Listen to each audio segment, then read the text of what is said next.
House on the day before the war, that New York lawyer is going to shoot Francis Scott Key's nephew.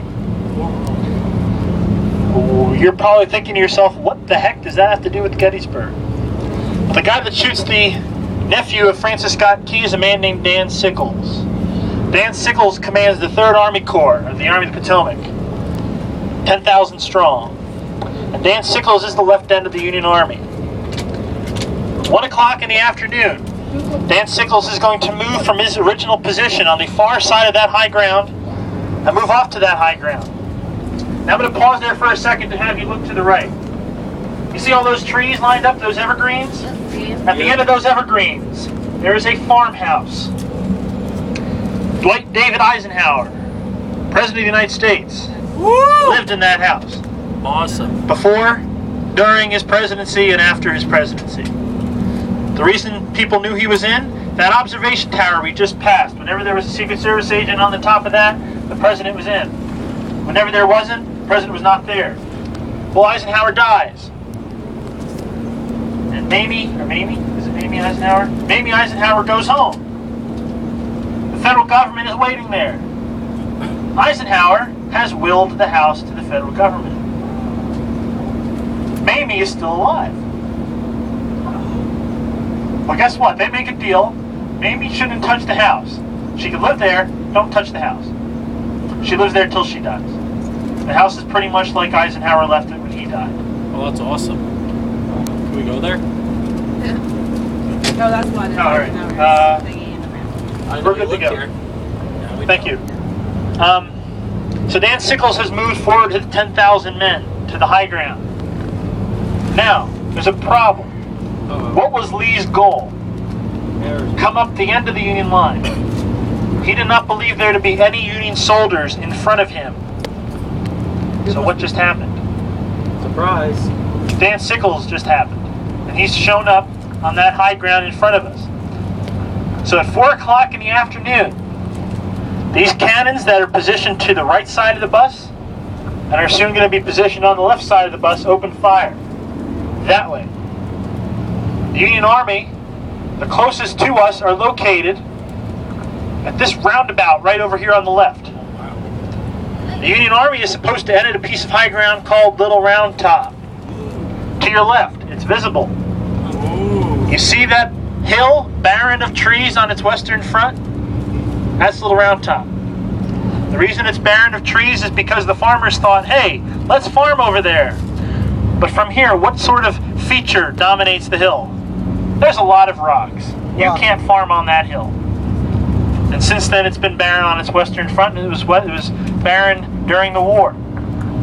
So James Longstreet sends forward his men in what's called en echelon. One line goes forward, the next one goes, the one behind the first one goes, the one behind the second goes, and then down the line. The men on the right end of the line are from Alabama. We are moving now towards the area held by the men of Texas, the famed 1st Texas. Hello! They're waving. Arkansas, one regiment from Arkansas. We're going to still go straight here. And we're going to come to an area. I'm going to stop talking for a couple seconds. So just remember, Longstreet's about to attack.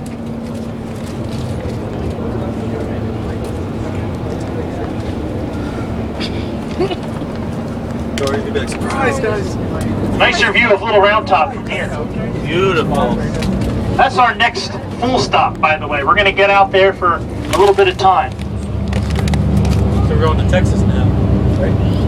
The Texas Monument to the right. Not yet. Oh, is this for Darden? Almost there. Is this for Professor Darden? First Texas. Wait, Brian has a question back Yes. there. No, I don't have an actual Texas, question. right there. Woo! Tejas! The Bushman Farm off to the left. The reason why that's important is because John Bell Hood. No, I'm sorry, that's the Rose Farm. The Bushman Farm is the one further away. John Bell Hood is wounded over there, and we'll get back to that in a little second. Take a picture of the Texas. We've now left the Texans, and now we're with the Alabamians. Aww. I missed the Texans. Remember, their goal is the high ground, because Lee changes plans. Because Southerners can't scout. Because they can't see with their eyes that there's blue people over there. It's the Avatar. Yes. Okay, let's run. So we're not going to stop here, but I'm just going to quickly go over July 2 in a nutshell. Picture. So far we have the idea that General Longstreet's attacking. He's attacking with 4 brigades from Hood, 4 brigades from McLaws' division, and parts of Hill's Corps.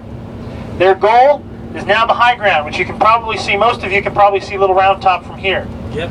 What's going to happen is that the 15th Alabama is going to be the right end regiment of the line.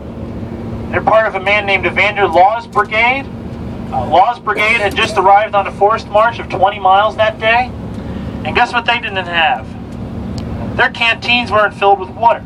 Oops. So, their canteens are collected by some men and go off in this direction to get them filled up. 4 o'clock comes. Those guys aren't back. The order to advance is made, and Law's men go forward without water. So think about that. You just marched 20 miles, 80 plus degrees out, wool, high grass, sun beaming down on you, and no water. Could you have done that? No. No. No. Probably. So Law's brigade is going to advance directly ahead of you. Robertson's Texans behind him. Now think about this. The orders are for Law and Robertson to stay together. However, Robertson is also ordered to stay anchored with the other men to his left. Law's the end of the line. What happens? Robertson gets pulled away because the line starts angling away from Law. So Law has a problem. He's got to connect with Robertson. So what does he do? He pulls his 2 right end regiments off the line and connects them to Robertson. Robertson at the same time looks and sees that his men are breaking apart from Law. He takes 2 regiments, pulls them behind his line, and connects them to Law. You see the problem? There's a gap. They're fighting with not full command. They have no full command structure going on. To add to that, at that barn over there, as Hood's men are pushing forward, John Bell Hood is going to fall wounded and lose an arm. The division commander's out of the fight, and his 4 brigade commanders have no idea what happened. As the Alabamians push and crest this hill over here, Big Round Top, a guy up there, a man named Evander Oates, is going to call back to his commander, Law, looking for support. Law goes back, saying, I am no longer your commander. Go ask the new commander of your brigade. Where is he? He's down way over here. Robertson at that same time is going to look for Hood for reinforcements. They're going to go to Hood and find out he's wounded. Go to Law, find out he has no idea where anybody is. Oh. And all of this is supposed to happen to break that line. Do you think they do it? No. Let's find out. All right, we're good to go. This is for all the soldiers and sailors.